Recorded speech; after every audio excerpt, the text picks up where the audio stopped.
Assalamualaikum.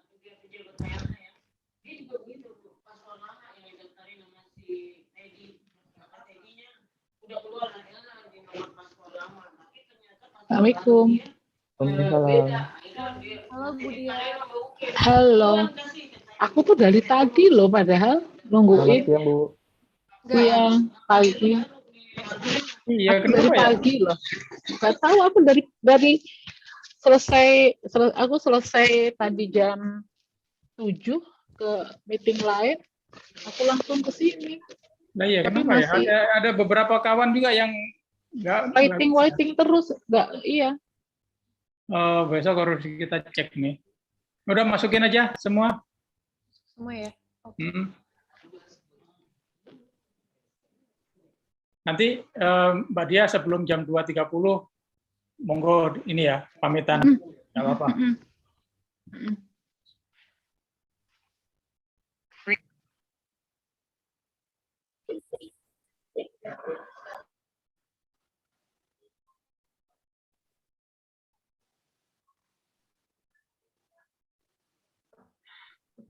Kita tunggu berarti 3 menit lagi lah. 3 menit lagi. Jadi jam 1.40.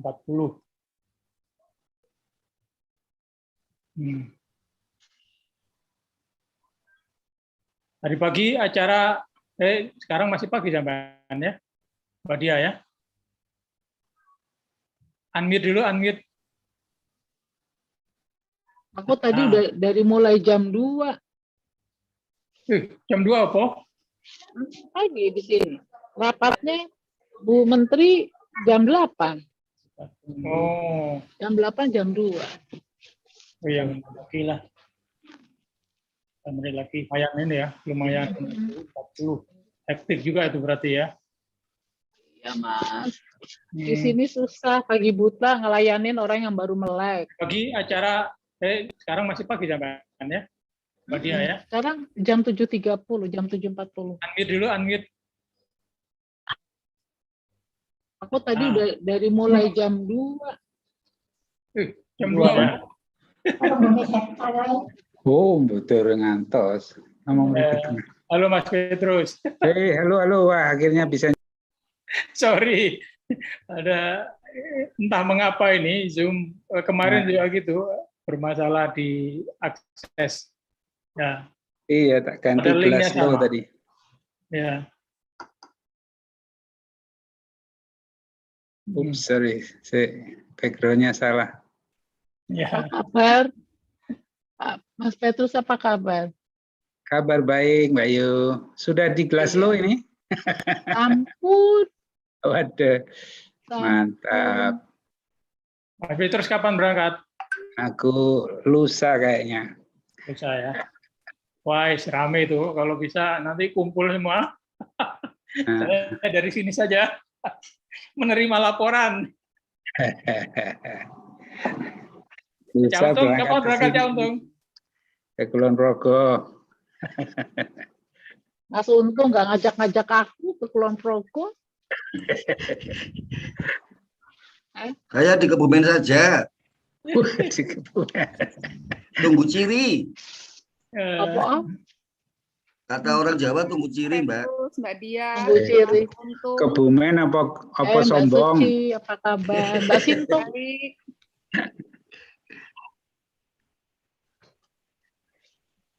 Aduh. Dingin nggak Mbak di sana, Mbak? Dingin banget. Pakai hujan, pakai angin. Wah, Nah, nggak ngajak-ngajak aku, Mbak Dia lah. Loh, sampean nggak iso ngekepi aku, ya gak aja. Bukan muhrim. Berat ya, Mas Petrus ya? Iya. Lawang di sini cari yang iso ngekepi. Padahal saya perlu kehangatan loh, Mbak. Enggak kompor, Mas. Nongkrong di kompor. Katanya delegasinya udah banyak, jadi nggak perlu ditemenin lah. Ini Pak Jokowi membatasi. Pokoknya sip. Mengurangi emisi. Potong-potong banyak. Dikurangi 29% aja. Dikurangi Kecuali kalau 29%. ada yang bantu nanti jadi 41%. Ya. Baik, kita mulai ya, kawan-kawan ya. Mangga. Oke, Assalamualaikum warahmatullahi wabarakatuh. Salam Waalaikumsalam. sejahtera, kawan-kawan semua.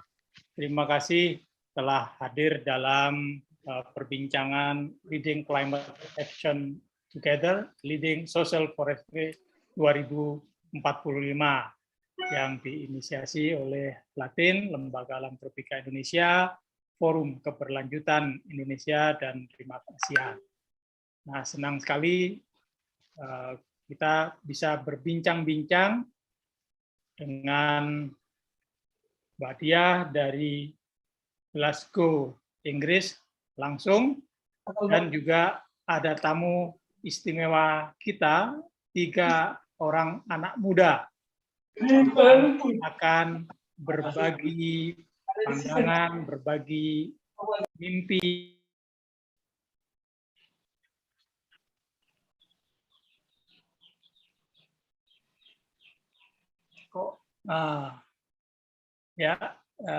Jadi tadi mute ya aku ya. Iya. Oke, jadi senang sekali kita sudah ada Mbak Diah Suradireja bersama kita. Mbak Diah sudah ada di Glasgow, Inggris, tempat diselenggarakannya COP26 yang akan membahas komitmen terhadap cara mengatasi perubahan iklim. Nah, bersama kita juga ada 3 anak muda yang inovatif dan merupakan lulusan dari Sekolah Social Forestry Latin, batch pertama 2021, dan mereka akan berbagi pandangan, berbagi mimpi tentang bagaimana perubahan iklim dari generasi muda ini dan bagaimana juga nanti kaitannya dengan Social Forestry 2045 yang menjadi cita-cita Lembaga Alam Tropika Indonesia atau Latin untuk mewujudkannya pada 2045. Nah, perbincangan kali ini memang akan berfokus pada soal peran anak-anak muda dalam mewujudkan dunia atau planet yang lebih baik, mewujudkan planet yang lebih bisa dinikmati daripada generasi-generasi sebelumnya, dan itu merupakan hak dari generasi muda dan generasi yang akan datang berikutnya. Karena itu peran generasi muda ini sangat penting. Dunia mempunyai 18% generasi muda usia antara 15 tahun sampai 30 tahun. 18% itu luar biasa, kira-kira 1,8 miliar anak muda di dunia. Dan di Indonesia kita juga mempunyai struktur anak muda yang disebut-sebut merupakan bonus demografi bagi Indonesia, karena komponen atau porsi dari anak muda dari penduduk Indonesia yang 277 juta ini sebagian besar adalah anak muda, sehingga mereka betul-betul menjadi tumpuan harapan bagi Indonesia dan juga bagi dunia untuk mengambil alih peran penghuni planet yang lebih baik. Tetapi bagaimana peran pemuda ini di dalam ikut menentukan masa depan planet bumi ini? Kita akan berbincang-bincang soal seperti yang saya sebutkan tadi. Nah, pertama kali tentu saya akan minta Mbak Diah untuk melihat suasana di Glasgow dan juga melihat bagaimana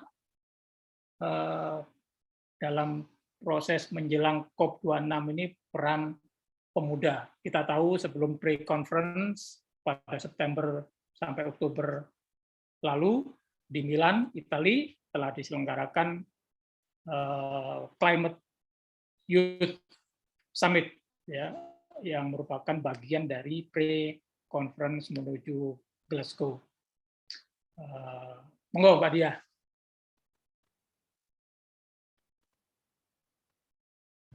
Unmute dulu. Terima kasih, Mas Dwi. Assalamualaikum warahmatullahi wabarakatuh.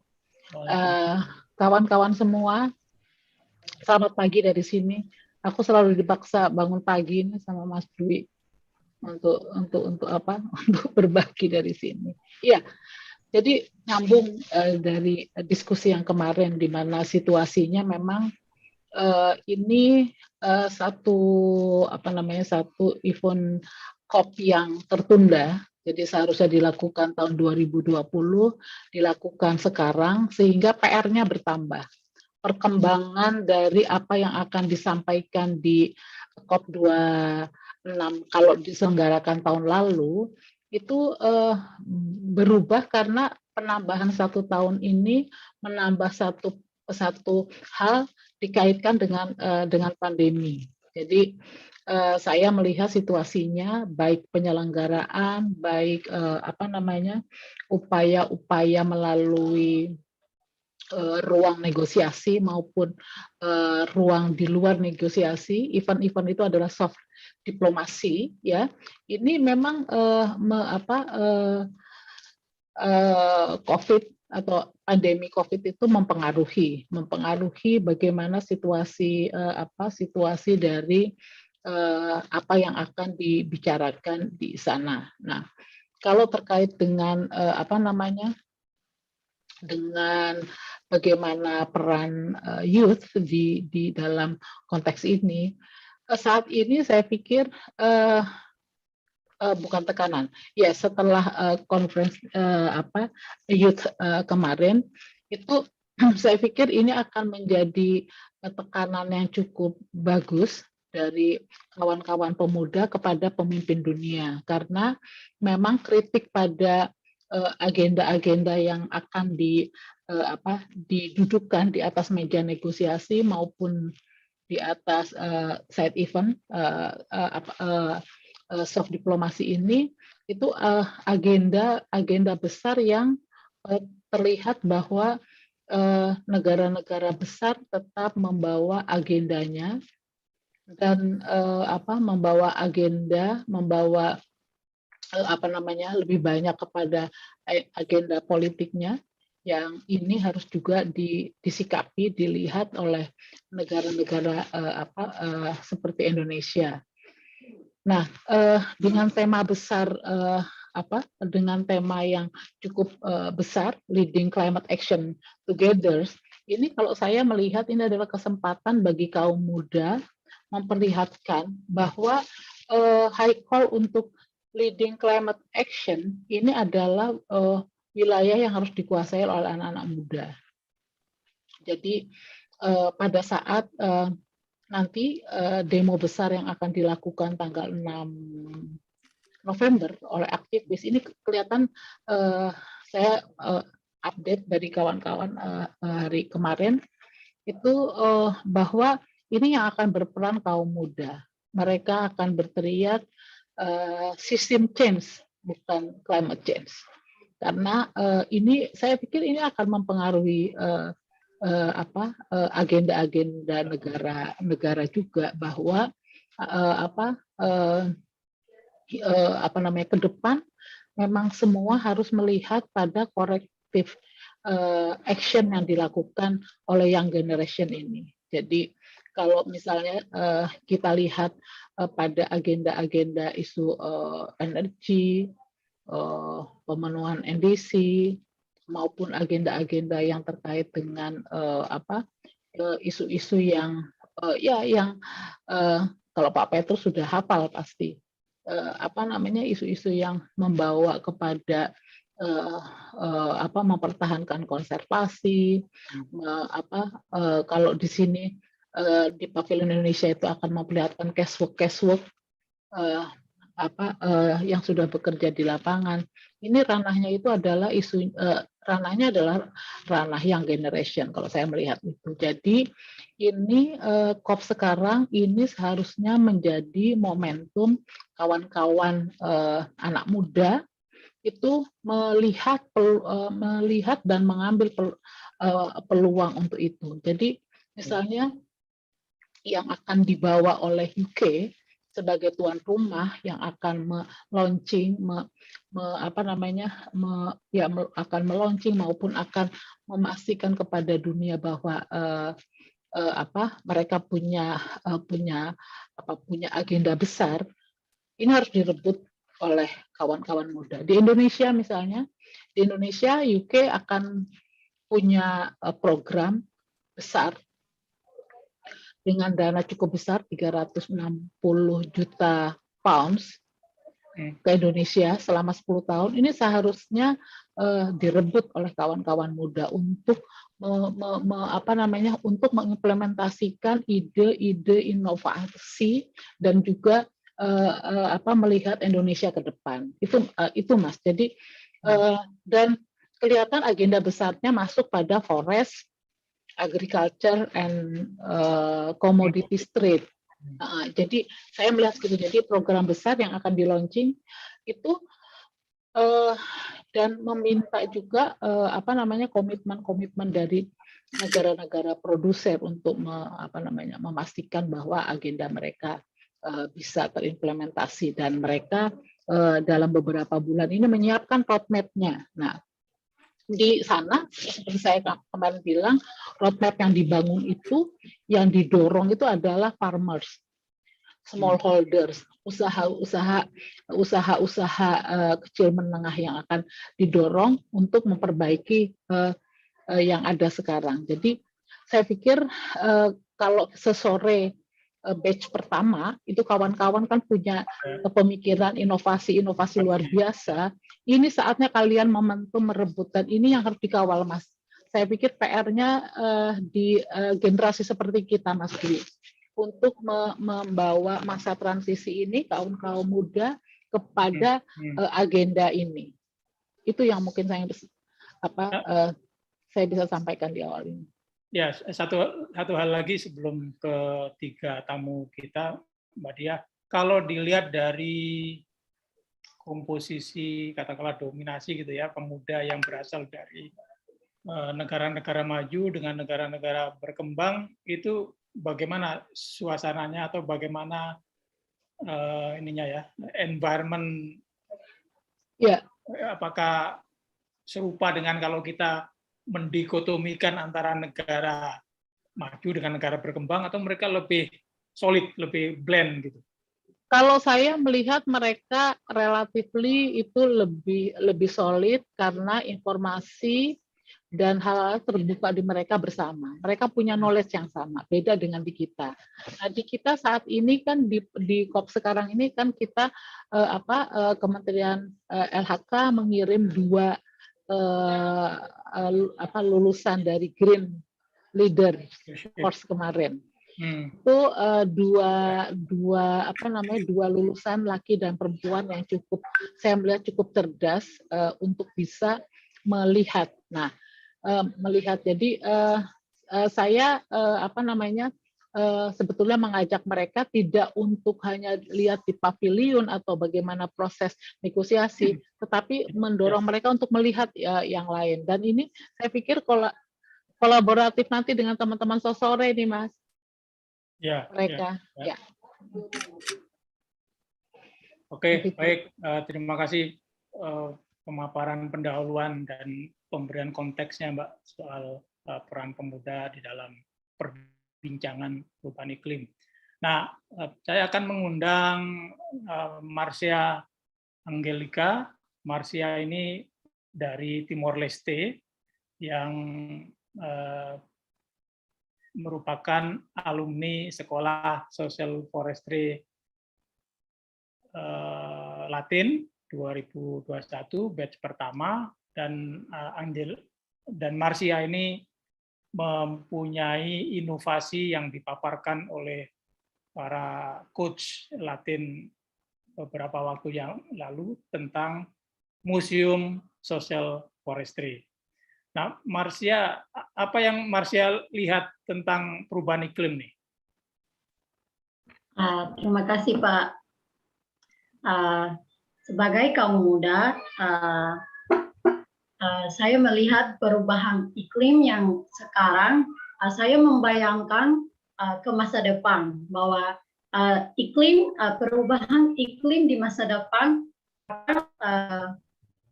terbagi menjadi dua. Kenapa? Saya berpikir bahwa kalau generasi muda atau kaum muda mereka tahu merawat dan melestarikan social forestry atau hutan, saya berpikir bahwa perubahan di iklim di masa depan akan menjadi bagus atau sehat. Tapi kalau generasi muda tidak berpengaruh tentang social forestry atau tidak mempelajari tentang bagaimana merawat hutan dan bagaimana menanam tanaman di sekitarnya, itu akan bisa membuat dampak negatif kepada perubahan iklim di masa depan itu sendiri. Terus apa harapan Marsia tentang perhelatan di Glasgow perubahan iklim ini, COP26? Apa yang diharapkan? Sebagai kaum muda, saya mengharapkan bahwa di Conference of the Parties atau COP26 itu kan forum yang dipartisipasikan oleh 197 negara. Jadi ada banyak negara yang berpartisipasi di forum itu. Jadi harapan saya yaitu semua negara yang berpartisipasi di forum itu, mereka harus bekerja sama dan harus membagikan pengetahuan mereka tentang apa itu social forestry atau bagaimana cara untuk membuat perubahan pada iklim sekarang sampai ke masa depan. Karena kalau kita tidak bekerja sama, kalau perubahan iklim itu mendampakkan negatif, itu akan semua orang akan merasakan itu. Jadi kita harus bekerja sama, karena kalau kita tidak bekerja sama, kalau kita bekerja sama, kita akan mendapatkan positif dampaknya dan juga negatif dampaknya bersama-sama. Itu Pak. Ya, oke. Jadi menurut Marsia ini peran social forestry dalam membantu menangani perubahan iklim cukup penting ya Marsia ya, sehingga salah satu upaya yang bisa dilakukan oleh generasi muda ya terlibat untuk misalnya menanam pohon atau merawat hutan-hutan yang ada di sekitar mereka, sehingga dengan demikian bisa membantu memberikan kontribusi sekecil apapun yang mampu diberikan agar bisa memitigasi dari perubahan iklim ini. Dan kata kunci tadi soal COP26 adalah kolaborasi, kerjasama, pentingnya kerjasama antar banyak pihak sehingga hal-hal yang sifatnya negatif bisa diatasi. Kalau enggak ya semua kena terdampak. Tapi kalau ada hal-hal yang positif akan lebih baik karena membantu semacam sharing burden gitu ya, dan sharing kompetensi kalau kita kerjasama. Lebih baik, Marsia, terima kasih. Nanti, oh ya satu lagi, inovasinya bisa dipaparkan secara ringkas gitu yang kau pernah paparkan soal Museum Social Forestry. Apa itu? Ya, di kelas sore saya berpikir atau tertarik tentang inovasi saya itu membangun museum dari sosial forestry di hutan. Nah, jadi saya berpikir bahwa kita harus merawat hutan. Jadi dari situ saya berpikir bahwa kita harus membangun museum dari sosial forestry di hutan. Nanti di museum itu tidak akan seperti di museum-museum yang kita lihat seperti ada di gedung atau ada atap, tapi bukan seperti itu. Tapi nanti museum itu sendiri akan didirikan di hutan di tempat yang terbuka. Dan di sana kalau kita lihat di museum yang kita lihat bahwa ada benda-benda sejarah yang diletakkan di museum itu. Tapi nanti kalau di museum sosial forestry itu kita akan merawat atau menanam tanaman-tanaman yang bisa kita rawat di museum itu. Dan di museum itu bukan hanya kita hanya merawat tanaman-tanaman, tapi itu di museum itu akan ada pertanian, kolam ikan, dan akan ada areanya masing-masing untuk di museum itu. Jadi itu bisa memberikan dampak positif kepada masyarakat atau komunitas-komunitas di daerah sana. Mereka bisa mendapatkan pekerjaan untuk bekerja di museum itu, sekaligus bisa merawat museum itu, membuat sejarah dari sosial forestry itu sendiri, Pak. Oke, baik. Terima kasih sharing inovasinya tentang Museum Sosial Forestry. Baik, selanjutnya saya undang Firman. Firman ini adalah alumni S1 Fakultas Kehutanan IPB dan sekarang sebagai konsultan kehutanan di sebuah konsultan dan tinggal di Bogor.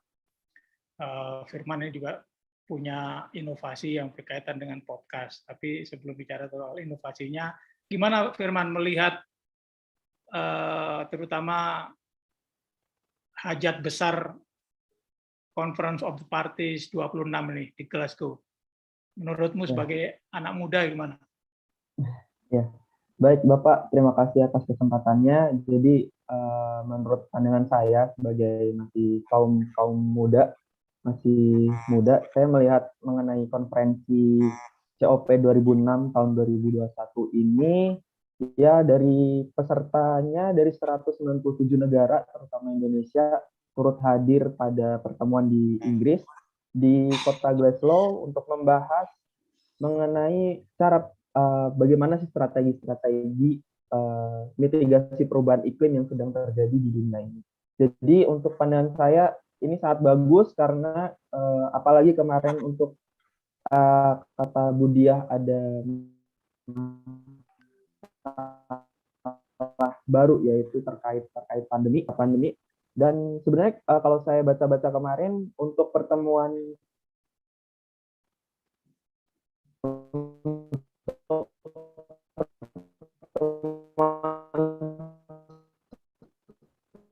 sekarang itu dilakukan evaluasi dan kebetulan pada tahun ini apa sih masalah-masalah yang sudah ada yang sudah teridentifikasi sebelum-sebelumnya yang dialami oleh berbagai negara dapat terselesaikan. Selain itu diharapkan juga pada konferensi COP 2026 ini diharapkan membuat terobosan bagi setiap negara agar dapat menyelesaikan masalah-masalah perubahan iklim yang terjadi di dalamnya.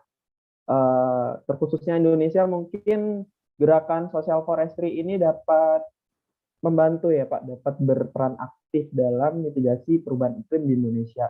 Yang awalnya masyarakat dia merambah hutan karena masyarakat masih berpikir hutan itu hanya sebatas kayu, sehingga adanya sosial forestry, masyarakat bisa mengenal komoditas selain kayu yang bisa mereka manfaatkan dari lahan yang diberikan oleh pemerintah. Jadi mengurangi perambahan terhadap hutan sehingga hutan tetap lestari dan masyarakat turut menjaganya. Begitu Pak. Oke, kalau waktu pertemuan pre-conference di Milan ya, barangkali Firman pernah baca juga ada Greta Thunberg yang top itu ya,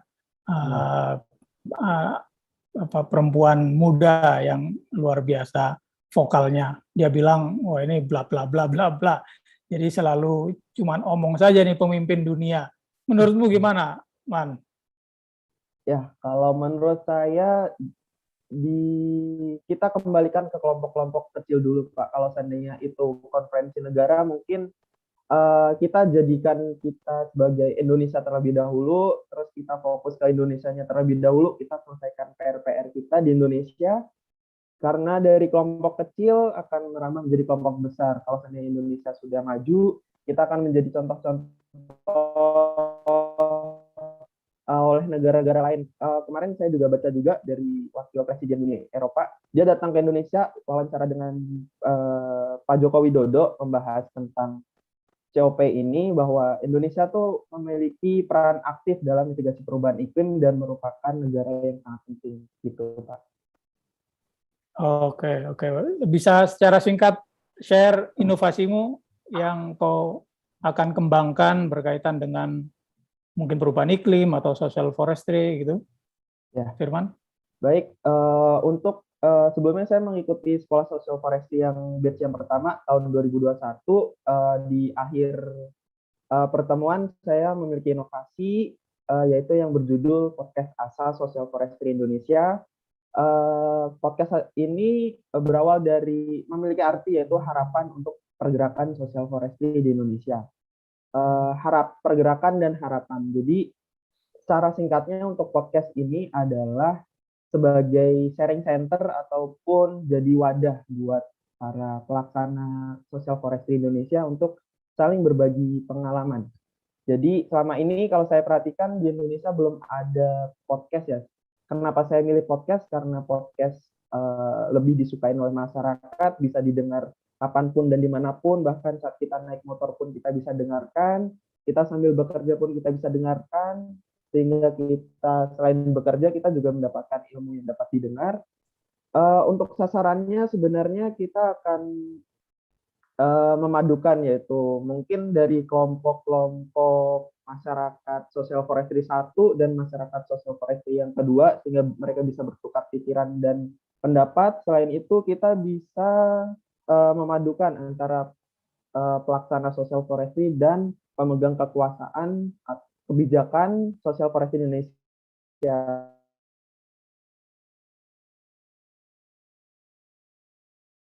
Karena selama ini mungkin di pemerintah sudah melaksanakan programnya, saat ke bawah mungkin memberikan tugasnya kepada bawahannya, sehingga tidak ada kontrol langsung dari pemegang kekuasaan secara langsung.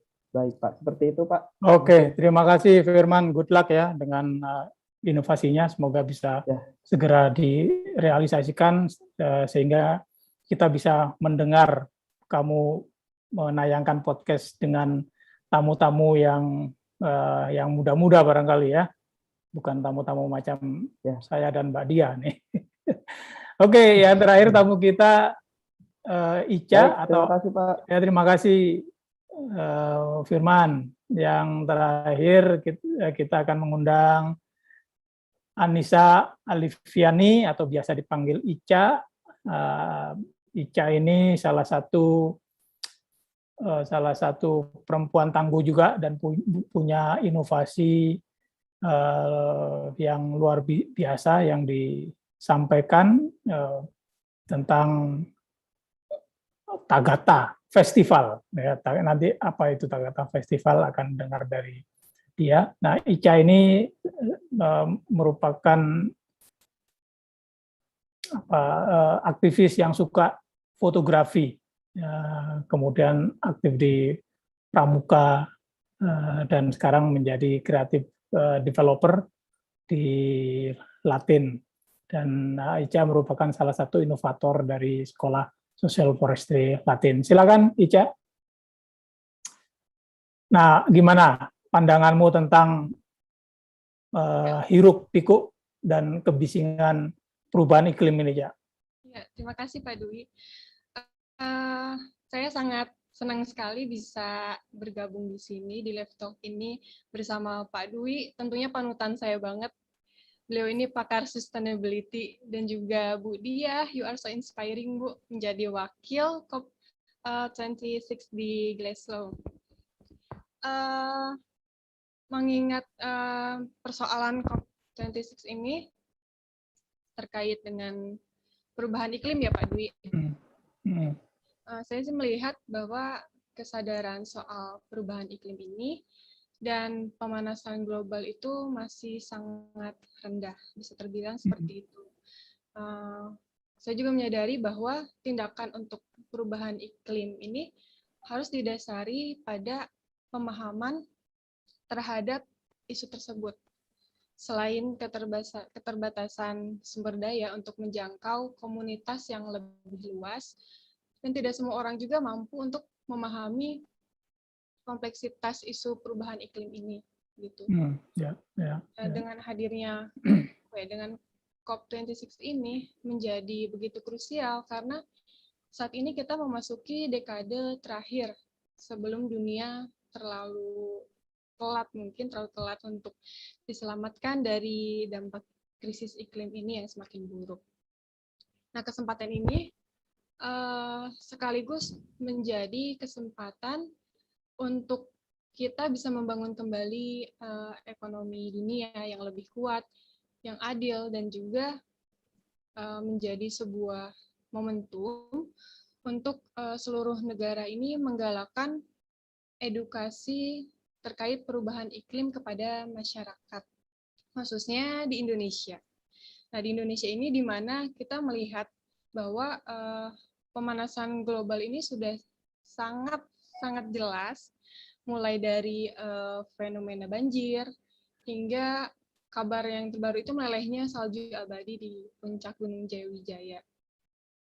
Begitu pandangan saya mengenai perubahan iklim ini. Nah, salah satu caranya untuk mengatasi krisis iklim ini, saya setuju dengan Firman dan Marcia, yaitu dengan melalui program social forestry untuk mencegah krisis iklim, karena untuk mencegah krisis iklim ini, sebagai dasarnya kita perlu untuk mengembalikan hutan dan lahan yang gundul melalui seperti rehabilitasi, reboisasi, maupun dengan cara restorasi. Bahkan dalam dokumennya NDC yang terbaru itu, pemerintah itu hendak merehabilitasi lahan seluas 12 juta hektar ya Pak. 12 juta hektar itu hingga tahun 2030. Nah, untuk salah satu mencapai bagaimana rehabilitasi itu terrealisasi, itu saya setuju dengan yang dikatakan Firman dan Marcia tadi, yaitu dapat semacam disinkronkan seperti itu dengan program social forestry, terutama untuk di wilayah dengan yang resiko emisinya itu tinggi. Selain itu mungkin perlu juga subsidi dari para petani hutan untuk mengembangkan pertanian campur, atau juga pelaku perusahaan yang fokus untuk menanam untuk lahan yang tidak produktif. Mungkin seperti itu sih Pak. Cak, kau merasa diajak nggak sih dalam membicarakan perubahan iklim? Kau merasa merupakan bagian dari dari concern banyak orang terhadap perubahan iklim nggak? Atau merasa kok nggak ada yang peduli dengan saya gitu ya? Padahal saya juga punya concern terhadap perubahan iklim. Jadi kau merasa diabaikan atau bagaimana perasaanmu ya tentang hiruk pikuk orang membicarakan perubahan iklim ini? Ya, kalau berbicara soal perasaan sih, mungkin ini bukan langkah yang mudah, langkah yang cepat untuk kita sebagai pelaku pegiat lingkungan ini mensosialisasikan kepada teman-teman, kepada keluarga, kepada mungkin lebih luasnya lagi kepada seluruh rakyat Indonesia gitu. Soal perasaan sih mungkin ini sedikit berat, tapi karena kita memiliki passion di bidang sosialisasi lingkungan ini, menjadi enjoy gitu untuk menjalaninya. Terlebih ketika saya memasuki sekolah social forestry di situ, karena kita ini bergabung dengan seluruh karena satu frekuensi dengan semua yang sangat peduli dengan lingkungan, itu menambah sebuah semangat untuk diri saya. Begitu sih, Pak. Ya, Cak, secara singkat bisa dijelaskan inovasimu, Cak? Saya kira menarik juga didengar kawan-kawan nih. Ya. Ya sama seperti Firman dan Marsia tadi, saya ini adalah salah satu alumni dari Sekolah Social Forestry batch pertama, di mana pada penghujung kelas itu kami diberikan sebuah kesempatan untuk mengembangkan inovasi yang kita miliki sesuai pada passion kita masing-masing gitu. Terkait dengan isu-isu yang tadi dijelaskan itu, saya ada sebuah pemikiran pada saat itu bahwa ketika sebuah informasi sudah semakin marak, maka peristiwa-peristiwa tersebut sudah tidak lagi berjarak. Maka dengan itu tercetus sebuah ide bahwa sepertinya jurnalisme itu menjadi sangat penting untuk memberikan perspektif dan mendudukkan persoalan-persoalan tersebut atas dasar tersebut untuk lebih mendongkrak kabar-kabar faktual dari isu yang terjadi, dan khususnya untuk mendorong perhutanan sosial lebih populer lagi, khususnya di Indonesia dan untuk skala lebih global, kiranya diperlukan penyampaian yang lebih ringan dan menarik perhatian gitu. Salah satunya melalui jurnalistik ini, dan difokuskan kepada fotografi ataupun film. Dan melihat juga bahwa saat ini tuh sudah banyak sekali komunitas-komunitas yang mewadahi pelaku-pelaku pegiat seni fotografi dan videografi ini di Indonesia. Dan melihat luasnya lagi segmen komunitas yang menunjukkan bahwa masyarakat ini ternyata memang suka dengan kegiatan memotret. Nah, maka itu saya mengemas ketertarikan tersebut dan dikolaborasikan dengan perhutanan sosial ini dengan wujud Tagata Festival. Tagata Festival ini adalah sebuah wujud penghargaan dan apresiasi kepada pegiat perhutanan sosial di Indonesia gitu. Dan Tagata Festival ini dihadirkan sebagai sarana penghubung para pelaku perhutanan sosial untuk berbagi kisah sukses, saling memberi apresiasi kepada pendukung perhutanan sosial, juga sebagai wadah tukar informasi antara masyarakat, dan khususnya kepada kaum milenial, kepada pemerintah, kepada pelaku perhutanan sosial, swasta, dan akademisi, melalui sebuah karya yang dokumenter yang dipamerkan seperti itu, Pak. Jadi modelnya Tagata Festival itu adalah sebuah pameran ya, pameran virtual yang mengundang para fotografer dan sinema untuk bisa menunjukkan hasil karyanya dari perspektif masing-masing untuk isu-isu social forestry yang nanti tentu bisa diperluas dengan isu-isu lingkungan barangkali. Yeah. Oke, baik, terima kasih Ica, Firman, dan Marsia. Mbak Dia, sebelum ke kawan-kawan, barangkali ada yang ngasih komentar. Mas Petrus juga sudah siap-siap mau kasih pandangan nih. Monggo Mbak Dia. Ini Mbak Dia sebentar lagi ada meeting, jadi akan permisi setelah itu. Iya, terima kasih Mas. Kawan-kawan, Ica, Marsia, sama Firman,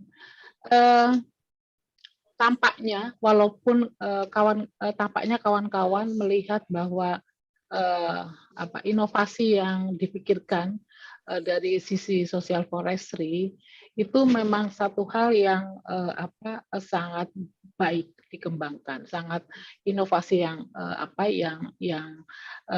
dipikirkan untuk bisa dikembangkan. Tapi mungkin satu hal, Mas Dwi, ini kalau kita melihat pergerakan percepatan dari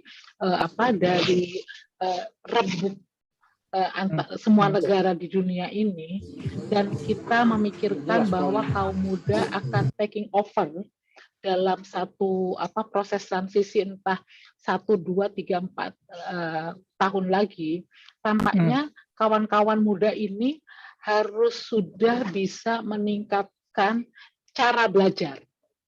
Jadi cara belajar itu bisa dimulai dari diri sendiri. Jadi kawan-kawan yang kalau saya misalnya temui di sini satu anak muda yang datang dari Afrika misalnya untuk dia akan menghadiri youth event yang ada di Side Event, termasuk di Indonesia juga ada Side Event. Mereka tampaknya adalah membaca semuanya.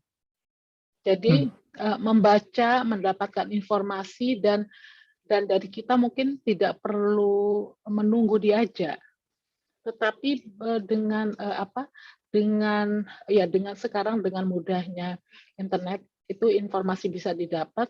Tampaknya harus inovasi yang dipikirkan itu mulai memikirkannya naik ke atas. Jadi scaling up pemikiran ini menjadi penting, menjadi hal yang wajib buat kawan-kawan kaum muda untuk melihatnya dengan membuka mata lebih luas. Misalnya Ica dengan passionnya untuk dalam konteks keahlian fotografi, mungkin membuka kameranya harus lebih luas. Jadi mulai berani maju melihat kameranya kepada hal-hal yang mempengaruhi di luar social forestry. Jadi kalau social forestry menjadi satu bayi yang akan didorong dengan pendekatan kawan-kawan masing-masing, entah dengan pendekatan podcast, mungkin melihatnya sudah lagi membuka kameranya lebih luas. Apa yang mempengaruhi? Karena ini apapun yang ada ini berada dalam satu sistem. Jadi kalau di Indonesia letakkan itu di sistem seperti apa? Mulai melihat konteksnya di luar kacamatanya, di luar jangan terlup pada pada hal yang di sekitar, tapi mencoba membuka wawasan. Nah, sebetulnya banyak medianya, banyak banyak kalau di Indonesia kawan-kawan bisa ikutin tiap Rabu siang pojok iklim. Jadi pojok iklim itu menambah wawasan kawan-kawan. Walaupun berangkat dari social forestry, isu yang didapatkan dari pojok iklim itu bisa menjadi referensi yang luar biasa buat kawan-kawan. Coba diperbesar kameranya, diperbesar agendanya. Kalau tadi ingin punya museum social forestry, coba buka lagi. Jadi kalau saya dengan pandemi, walaupun di sana internet itu bisa menjadi satu knowledge yang bisa menambah wawasan kita. Ini perlu. Anak muda sekarang harus bisa terinformasi dengan apapun caranya, melihatnya loop-nya lebih besar. Itu Mas. Jadi inovasi-inovasi yang kawan-kawan siapkan, Mas Firman, Marsya maupun Ica, coba buka kameranya lebih besar melihatnya. Jadi di sini, di Glasgow, anak-anak mudanya itu bukan dari kelas atas, tetapi mereka dari lapisan banyak hal. Tapi satu hal yang saya dapat, mereka itu punya knowledge yang mereka ambil sendiri. Jadi coba dilihat misalnya kita banyak kawan-kawan muda juga yang mendorong, dan itu adalah berangkatnya dari diri sendiri, tidak diajak, jangan menunggu diajak. Satu hal yang kawan-kawan coba melihatnya juga, kalau mau duduk, coba daftar kepada Pavilion Indonesia yang di Manggala. Anda teman-teman bisa dapat live streaming. Di situ mendengarkan saja, mencatat, lalu melihat kembali kepada catatan inovasi yang disiapkan. Ini penting, ini penting. Anak muda sekarang harus seperti itu. Anak muda sekarang harus bergerak cepat. Tidak menunggu diajak, tidak menunggu ada ini. Kalian punya gadget yang luar biasa, bisa membuka. Dulu angkatan saya, angkatan Mas Dwi, jangankan gadget, ini aja kalau mau dapat pengetahuan kami harus datang ke perpustakaan dan baca. Dulu kebetulan saya mahasiswi miskin yang nggak mungkin ngopi buku, mencatat, tulis, mencatat. Kalau Nggak direkam. zamannya Pak Petrus ini lebih ini lagi, lebih sulit lagi, lebih ini. Nah, itu yang harus kalian punya. Kalian punya sekarang kemewahan fasilitas. Ya. Kalian punya, kalian bisa dapatkan apa saja. Kalian dalam satu hari bisa mengikuti web yang memperluas wawasan. Iya, kami dulu enggak, kami harus datang ke seminar, harus datang yang narasumbernya itu zaman aku itu Pak Petrus jadi mahasiswa jadi mahasiswa yang harus aktif untuk bisa ikut seminar-seminar. Nah, sementara sekarang kalian udah dibuka, ini saatnya bangkit, ini momentum bagus. Pelajari semua di luar ininya, buka kacamata, Ica buka kamera lebih luas. Sekarang apapun, kalau kita berpikir wah penyelamatan sumber daya alam, dari masing-masing kita harus punya pengetahuan yang lebih luas. Mungkin itu Mas Dwi yang bisa saya sampaikan. Baik, terima kasih Mbak Dia atas sharing insight-nya yang mudah-mudahan tidak hanya bermanfaat untuk kawan-kawan muda, tapi saya kira yang saya juga bermanfaat cerita-cerita tadi. Baik, untuk segmen berikutnya saya buka untuk kawan-kawan. Izin live ya, Mas. Iya, Mbak Dia. Aku boleh. Ya. Terima kasih, Mbak Dia. Sukses semua selalu. Kawan-kawan sukses. Iya. Terima kasih. Sukses semua. Jaga kesehatan. Terima kasih, Mbak Dia. Oke, silahkan. Barangkali Mas Petrus ini yang saya juga ingin tahu pesan-pesan dan insight-nya untuk kaum muda kita. Monggo, Mas. Boleh, sedikit saja. Saya tadi chat dengan Marcia, dengan Firman, apakah bertiga ini ada di Glasgow atau di Malino atau di mana ya, di Sengket atau di mana, saya tidak tahu gitu kan. Karena sekarang ini kita dalam satu ruang ini ada orang yang bisa ada di Glasgow, ada di London, ada di mana itu, di Australia, bisa at any time gitu kan. We are in the same very small planet sekarang kan. Kita bisa diskusi kayak gini kan luar biasa. Dulu saya waktu masuk perusahaan multinasional itu kalau sudah mau namanya video conference dengan owner gitu, wah udah gegap gempita kita, ketakutan semua gitu kan. Karena pada saatnya bisa ketemu dan untuk bisa menyelenggarakan kayak model Zoom gini, kalau dulu namanya Vidcom gitu atau VidCon ya, video conference gitu, itu kan susah banget. Sekarang udah jadi murah sekali. Saya setiap saat bisa ketemu Pak Z Parinding yang di mana tadi ada, saya lihat tadi Pak Z di Papua gitu kan, teman saya lagi Kalimantan dan seterusnya.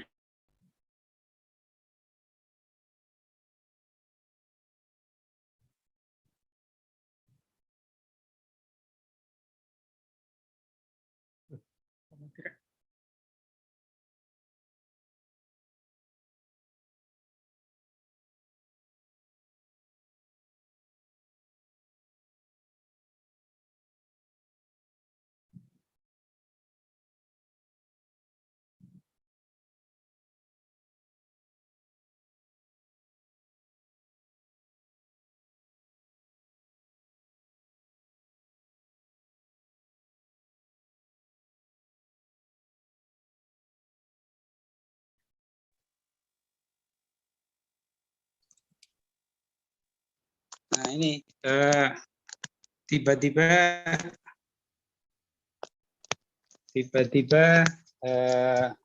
koneksi yang mati. Iya, punya saya yang saya pikir punya aku yang mati. ini tadi mati tiba-tiba. Nah kan karena cerita kemajuan gitu ya, kemajuan itu ada di kita sekarang dan mudah. Tetapi jangan dibayangkan kemajuan itu sama. Bahkan di Jakarta ini pun antara Bekasi dengan Tangerang, dengan Bogor, dengan saya yang juga di Jakarta saja bisa tiba-tiba putus kayak gini. Tetapi putus satu komputer mati, sekarang langsung pindah HP lewat Telkomsel. Nggak kebayang dulu gitu. Sekarang itu sudah demikian mudah. Itu sebagai pengantar.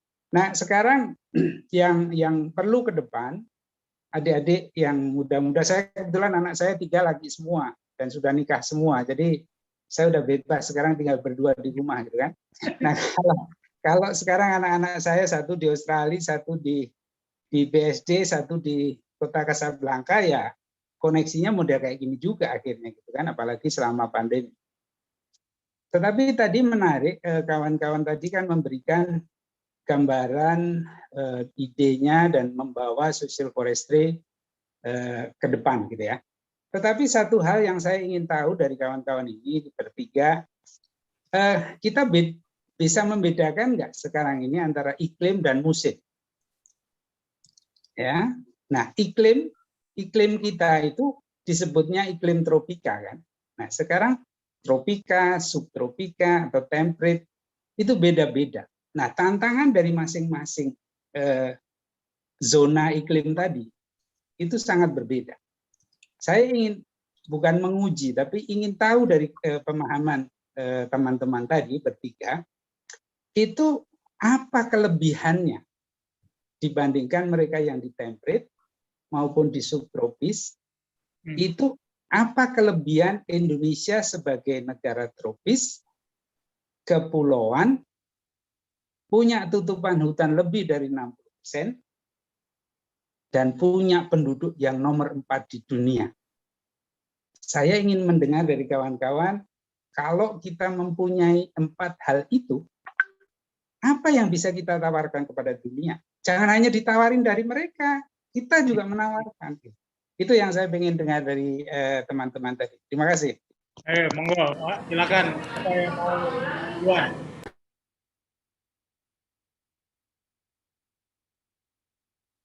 Ayo, Cak, silakan, Cak. Bukan ujian. Bukan ujian, ayo direspon. Apa yang bisa ditawarkan oleh kekayaan Indonesia itu? Menarik nih. Iya, pertanyaan tersebut saya melihat bahwa Indonesia ini memiliki kekayaan biodiversity. Ya. Itu merupakan sebuah hal yang bisa kita tawarkan kepada dunia, mengingat bahwa banyak sekali sangat beragam gitu satwa kita, terus flora kita. Ini sangat apa ya? Kalau dilihat dari kacamata Instagram itu sangat Instagramable gitu Pak, untuk dikunjungi. Seperti salah satunya kan sepertinya banyak sekali ini taman nasional salah satunya yang di Indonesia itu yang belum terekspos di kacamata global. Nah, salah satunya ini ada yang pernah saya kunjungi, waktu itu saya diajak sama Pak Arif Aliyadi ke Taman Nasional Meru Betiri. Nah, di sana kita melakukan pendampingan masyarakat di Taman Nasional Meru Betiri ini. Dan saya pada saat itu belum begitu tahu Taman Nasional Meru Betiri ini apa, karena kalau di di search gitu di Google dan informasinya itu belum begitu banyak, foto-fotonya belum begitu banyak. Ketika sudah memasuki kawasan tersebut, wow ternyata ini kayak hidden gem gitu loh, sangat indah dan belum begitu banyak terekspos. Begitu salah satunya yang di Taman Nasional Meru Betiri. Nah, terlebih dikaitkan dengan social forestry, di sana itu masyarakatnya sejak tahun 1993 itu khususnya Latin mendampingi masyarakat untuk terlibat langsung untuk pengelolaan hutan. Atas dasar itu pemuda-pemuda di sana pun terlibat aktif juga, untuk kaum ibu-ibu terlibat aktif dalam pengelolaan sumber daya yang ada di sana, sehingga sampai saat ini Meru Betiri ini menjadi kawasan yang sangat eksotis dan masih sangat terjaga keasliannya, khususnya untuk di wilayah 7 hektar agroforestry di Desa Cukong. Gitu, Pak. Dari saya. Luar biasa. Silakan Marcia, meskipun Marcia ini dari Timor Leste, tapi kekayaan alamnya pasti nggak jauh beda dengan bagian dari Indonesia ya. Nah, silakan merespon tadi, Marsya. Ya Pak, jadi di Timor Leste banyak Timor Leste juga memiliki ciri khasnya masing-masing. Jadi dari apa yang saya ketahui seperti di kota saya, kota asal kota saya yaitu Los Palos di Timor Leste, di situ kami mempunyai hutan yang sangat bagus kalau saya bilang. Pertama-tama kalau saya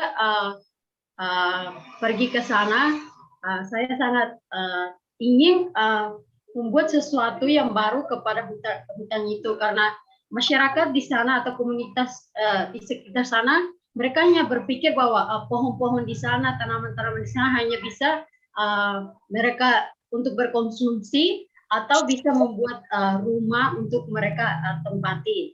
Tapi dari saya berpartisipasi di sore ini, saya memiliki ide bahwa kami mempunyai ciri khasnya yang kadang negara lain tidak ada. Jadi saya berpikir bahwa itu adalah satu karya yang harus saya membuat, satu karya yang harus saya buat menjadi lebih bagus agar agar seperti hutan itu sendiri bisa menjadi hutan yang sangat bagus, Pak. Itu, Pak. Oke. Terima kasih, Marsya. Firman, silakan Firman. Firman. Ya, baik Pak. Terima kasih atas kesempatannya. Mungkin saya di sini akan berbicara bukan terkait karakteristik masing-masing wilayah atau bagaimana. Jadi mungkin saya hubungkan dengan rencana inovasi saya ya Pak terkait podcast social forestry, jasa social forestry. Jadinya kalau saya lihat mungkin masing-masing bagian wilayah di Indonesia itu dalam praktik social forestry-nya memiliki karakteristik, sifat maupun pelaksanaan yang berbeda-beda, sehingga kalau saya pikirkan itu akan menjadi bahan yang sangat unik dan inovatif juga apabila diekspos di media. Soalnya pada media sekarang mungkin sangat sedikit mungkin yang mengekspos terkait pergerakan social forestry, Pak. Khususnya mungkin tidak ada channel khusus terkait meliput kegiatan social forestry di Indonesia gitu. Jadi menurut saya apabila hal tersebut diekspos dan saya berencana dari hasil podcast tersebut akan dibuatkan semacam website di mana hasil dari diskusi antara kelompok masyarakat mana dan kelompok masyarakat mana akan diekspos di website dan bisa di-share dan bisa diakses oleh semua kelompok masyarakat gitu, Pak. Oke, sip. Terima kasih Firman, Marsya, dan Ica. Monggo Pak Petrus kalau ada follow up. Mas Dwi sedikit follow up saja. Tadi ketiga-tiganya ini menekankan adanya diversity. Baik kegiatan social forestry yang beda-beda antar pulau, satunya lagi cerita biodiversity secara umum. Kemudian tadi yang dari Mbak Marsya tadi cerita mengenai wilayahnya yang juga berbeda dan seterusnya. Tetapi yang saya belum tangkap tadi, justru perbedaan yang begitu banyak itu apa yang Anda bisa tawarkan dalam perdebatan perubahan iklim yang sekarang sedang terjadi di Glasgow. Indonesia ini harus bangga dengan diversity-nya ini, gitu loh.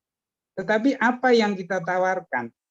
Tadi salah satu tawaran yang menarik adalah dari Firman bahwa kita punya loh model social forestry yang beda satu pulau dengan pulau yang lainnya. Ini menarik. Nah, kalau itu kita kembangkan lebih jauh lagi, perbedaannya itu, efektivitasnya seperti apa antara satu tempat dengan tempat lain, tantangannya beda dan seterusnya. Mungkin bisa dipakai untuk di seluruh dunia karena kita punya wilayah seperti Timor Leste, kita punya wilayah seperti Sumatera, bisa punya seperti Jawa. Kita punya dunia di dalam Indonesia ini. Jadi punya beragam kondisi. Ya. Nah ini yang saya ingin tanamkan kepada teman-teman muda ini, bahwa disitulah kelebihan kita. Jadi jangan berpikir seragam, jangan berpikir sama satu model. Gitu. Aturan dari atas sama, penerapannya sama, baju sama. Nah, nanti akhirnya keberagaman itu yang jadi hilang. Itu aja tambahan saya. Terima kasih. Terima kasih, Mas Petrus. Jadi diversity adalah salah satu kekayaan yang luar biasa yang harusnya menjadi modal, ya, modal bangsa Indonesia untuk melakukan negosiasi atau menawarkan pentingnya biodiversity ini ke dunia luar. Oke, terima kasih Mas Petrus dan kawan-kawan. Ada Mas Arief, silakan. Ya. Assalamualaikum, izin Pak Dwi. Ya, Semuanya.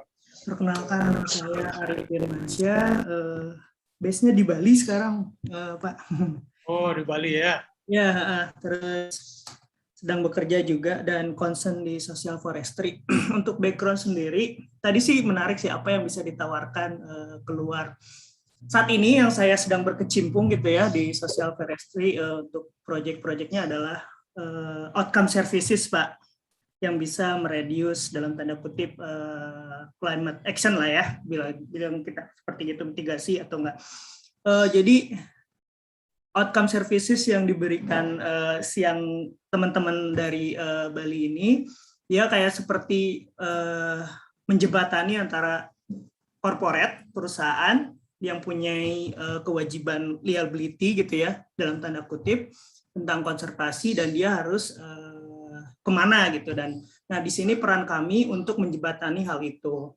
Nah hal-hal yang seperti ini yang menurut saya bisa ditawarkan ke dunia internasional. Corporate yang dimaksud adalah corporate pasar internasional, misalkan dalam tanda kutip kita sebut saja brand A yang memiliki liability kewajiban untuk melakukan konservasi.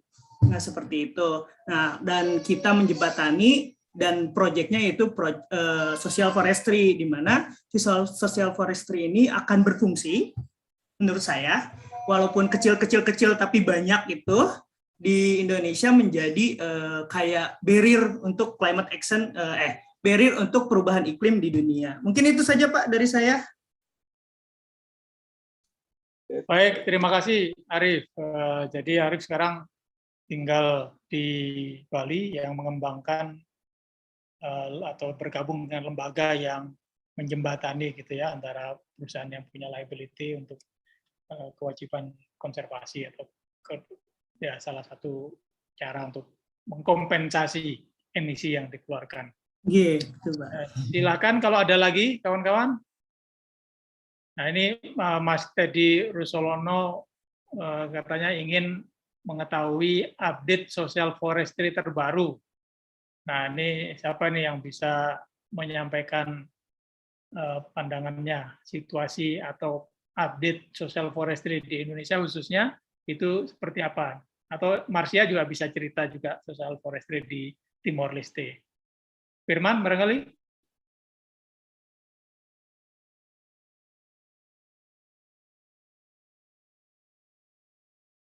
Silakan, Firman. Update-nya apa nih social forestry yang terbaru sekarang, Firman?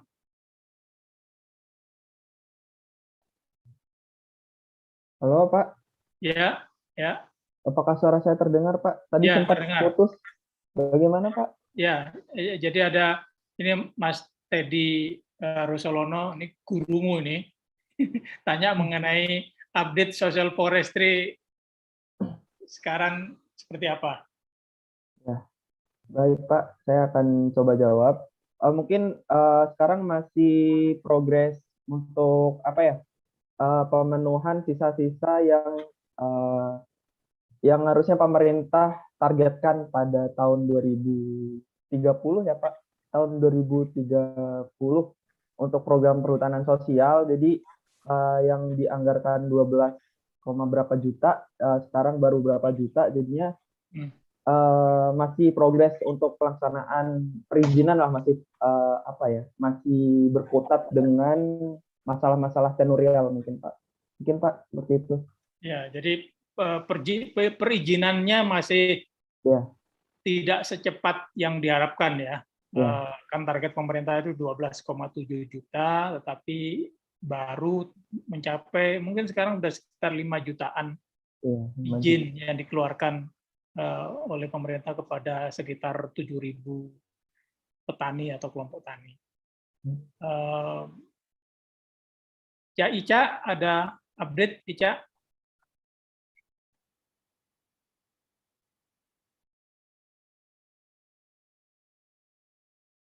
Ya. Ya. Kalau aku sih lebih kepada komunitas-komunitas lokal tuh semenjak disahkannya undang-undang itu pada tahun 2019 kemarin, sekarang tuh semakin marak terlihat bentuk-bentuk aktivitas perhutanan sosial khususnya yang sedang didampingi oleh beberapa NGO atau yang secara mandiri mereka melakukan program perhutanan sosial gitu. Saya melihat saat ini sudah semakin banyak, tidak terlepas pada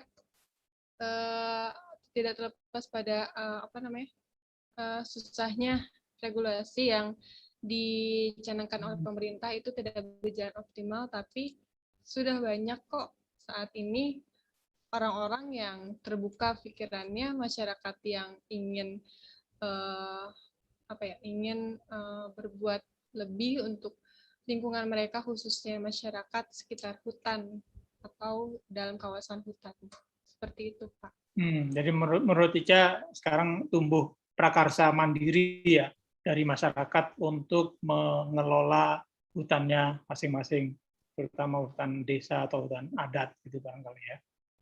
Marcia, update social forestry sejauh ini bagaimana di Timor Leste? Ya Pak, kalau di Timor Leste di tahun 2018 Menteri Perhutanan Sosial baru membuat program untuk menanam tanaman-tanaman di Timor Leste. Dan dari tahun itu masyarakat di Timor Leste tidak banyak lagi yang merusak hutan. Oh, jadi Marcia, di sana ada Kementerian Perhutanan Sosial? Iya, Pak. Jadi bukan hanya Kementerian Kehutanan ya, tapi spesifik Kementerian Sosial Forestry gitu ya? Bukan Pak, tapi mereka di pertanian. Di pertanian, tapi mereka juga memfokuskan ke perhutanan sosial juga, Pak. Kementeriannya namanya apa? Menteri Pertanian, Pak. Oke, di bawah Kementerian Pertanian ya. Ya, silakan. Jinzo mau nambahin? Ya, Jinzo. Oke. Bisa dengar suara saya, Pak? Ya, ya bisa dengar. Wah, ya Pak, mohon izin Pak. Kalau di Timor Leste ini kita masih bersama Pak. Menteri Pertanian sama Menteri Perikanan masih satu Pak. Tapi kalau kehutanan itu lagi di bawah Menteri Pertanian Pak.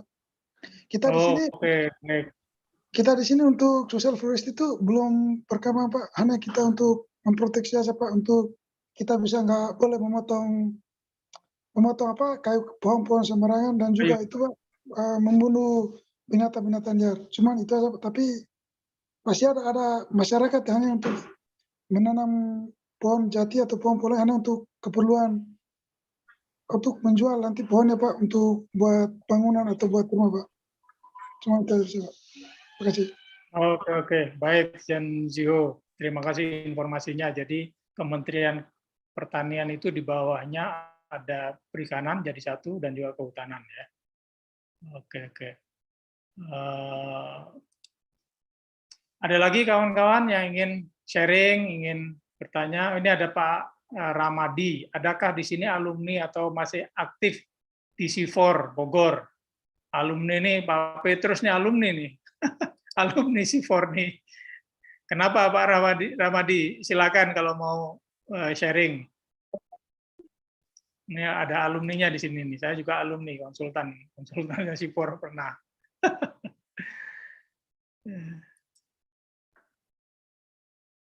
Oke, Zinho, mau lagi Zinho? Saya ada sedikit pertanyaan, Pak. Di negara saya Ya. di negara saya ini ada social forestry kurang, Pak, untuk kehutanannya kurang, Pak. Saya cuma mau bertanya, Pak. Kan kita di sini kan anak-anak dari masyarakat semua, dari kampung-kampung semua itu kan sebenarnya kita di hutan-hutan ini masih belum digerakkan semua, belum diapa-apain juga, belum itu. Cuman Pak, gimana caranya kita bisa bikin kepercayaan atau suatu latihan kepada masyarakat agar bisa Pak, kita bisa memperkembangkan tentang social forestry punya kita Pak. Soalnya masih dari pemerintah juga kurang perhatian sama social forestry Pak. Cuman dikasih perhatian hanya untuk praktek Pak, tapi untuk memperkembangkan seperti wisata-wisatanya juga kurang. Juga untuk gimana untuk mengelola hutannya masih kurang Pak. Jadi gimana caranya kita bisa memperkembangkan itu Pak, lebih maju lagi Pak. Baik, terima kasih. Ya, oke, Zinho. Jadi ini seperti di Indonesia sekitar tahun 80-an, 90-an itu ya, yang pemerintah tidak menaruh perhatian cukup kepada social forestry. Nah, tapi dengan melalui perjuangan masyarakat sipil, LSM, perguruan tinggi, atau aktivis-aktivis lingkungan, itu terus mendekati dan berdiskusi dengan pemerintah untuk bisa mendapatkan pengakuan dan dukungan. Jadi harus ada inisiatif dari Zinho dan kawan-kawan ini yang memahami social forestry untuk terus mengajak dialog pemerintah agar pemerintah bisa mendapatkan pengetahuan yang sama tentang social forestry dan pentingnya social forestry bagi masyarakat dan juga bagi negara gitu. Nah, ini harus terus-menerus. Jadi kuncinya adalah mengkomunikasikan kepada pemerintah mengenai pentingnya peran social forestry dalam pengelolaan hutan. Dan kita, Zinho dan kawan-kawan juga harus agresif belajar juga, seperti kata Bu Dia tadi, kita harus belajar tentang social forestry kalau kita ingin mengubah sikap dari masyarakat, dari pemerintah terhadap social forestry. Jadi kita harus menguasai ilmunya, gitu. Demikian. Nah, nanti lebih dalamnya nanti ada di sekolah social forestry, Zinho. Kau kan ikut di situ, jadi nah nanti banyak tanyalah ke ini ya, para coach di sana. Oke, baik. Siapa lagi yang akan kasih komentar?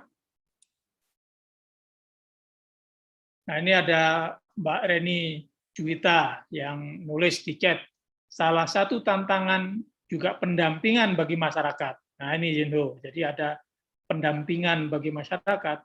Harapannya adalah melibatkan semua pihak atau para pihak untuk mendampingi masyarakat yang akan dan telah memperoleh izin. Ini kalau kasus di Indonesia, walaupun pemerintah, nah ini juga jadi masalah, Zinho. Di Indonesia itu pemerintah menetapkan 12,7 juta hektar perhutanan sosial atau social forestry. Tetapi yang direalisasikan, karena ada prosedurnya, itu baru sekitar 5 jutaan gitu. Jadi masih ada 7 juta lebih yang masih belum dijadikan social forestry. Nah, untuk bisa mendapatkan izin itulah perlu ada pendampingan, perlu ada peran dari para aktivis untuk bisa menyiapkan berbagai prosedurnya. Ini pemerintah juga terlalu prosedural, gitu. Jadi susah juga akhirnya gitu kan. Mana ada masyarakat yang punya akte, punya ini macam-macam dokumen yang diperlukan, jadi susah. Gitu. Oke, baik. Siapa lagi? Tadi Pak Rahmadi butuh dengan Pak Petrus tuh, alumni C4. Ada apakah? Oh, oke. Mungkin alumni juga barangkali ya. Ayo di unmute Mas Petrus kalau mau bicara, unmute. Kenapa? sebagai alumni dari Silver kenapa? Itu tadi ditanya sama Ramadi. Oh, gitu. Selamat, Oke. selamat semua, sehat selalu ya. Ya, oke. Jaga kesehatan. Ya, sama. Ya. Oke, ada lagi kah yang mau kasih komentar? Ya, sebelum kita tutup, silakan masing-masing 1 menit untuk Firman, Marsya, dan Ica sebagai closing statement. Silakan Firman.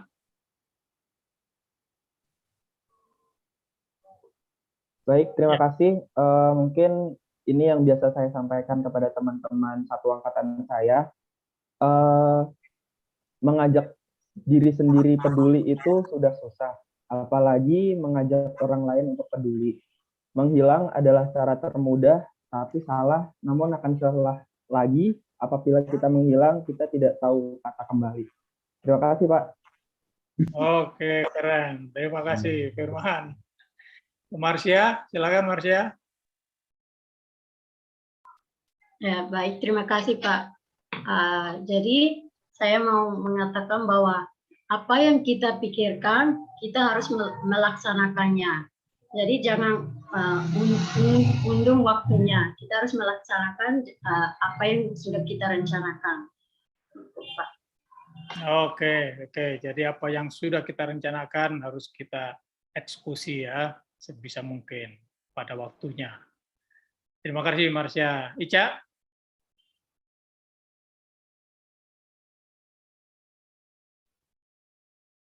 Ya, kalau dari saya lebih kepada harapan saya untuk COP26 ini.